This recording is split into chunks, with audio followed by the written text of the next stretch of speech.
Because if you would just know the hope of his calling in choosing you, the riches that have been made available to you, it's going to change the course of your life. So he spills over himself, going over and over, trying to figure out, how do I make sure the believers know who they are so that they can walk in some semblance of victory and freedom as they live the abundant life to which they have been commissioned.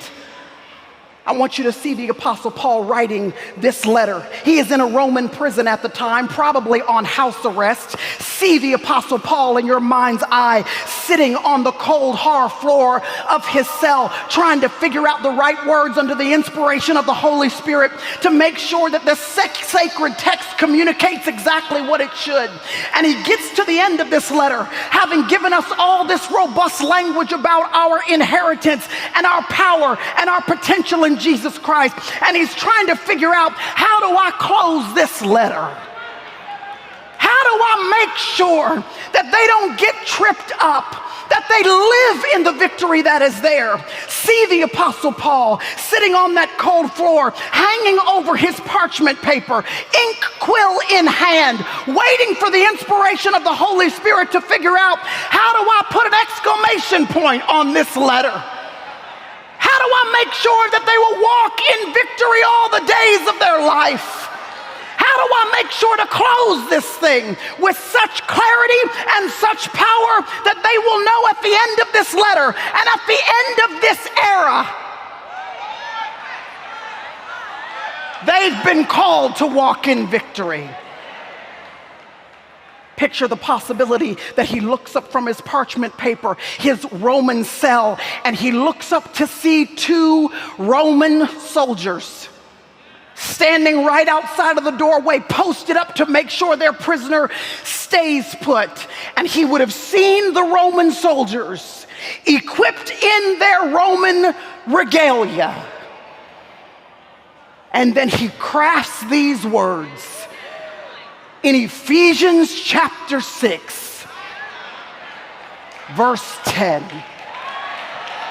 He says, finally.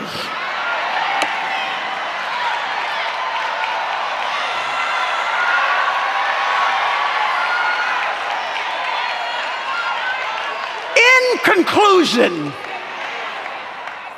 the very end, after you've heard so much and I've written so much and I've entrusted so much to you and I've explained so much, after all these messages and all this teaching and all this seed that has been planted into the soil of our hearts, after all has been entrusted to us, after everything we've gotten from a co-pastor Susie Owens and a Cheryl Brady and a Bishop Jakes and a Sarita Jakes and a Cynthia James and a Jackie McCullough, after our lives have been poured into for 30 strong years, the Apostle Paul says, finally.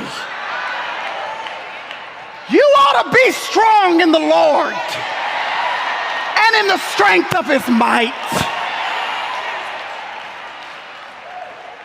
The Apostle Paul says, be strong. Get some spiritual meat on your bones. Be fortified in your faith. Don't you dare leave 30 years of ministry and walk out of these doors and be weak-willed women pulled aside by every new age ideology and philosophy of our culture. Be strong. Don't you dare walk out of these doors and be pulled aside by every impulse of the flesh. Be strong.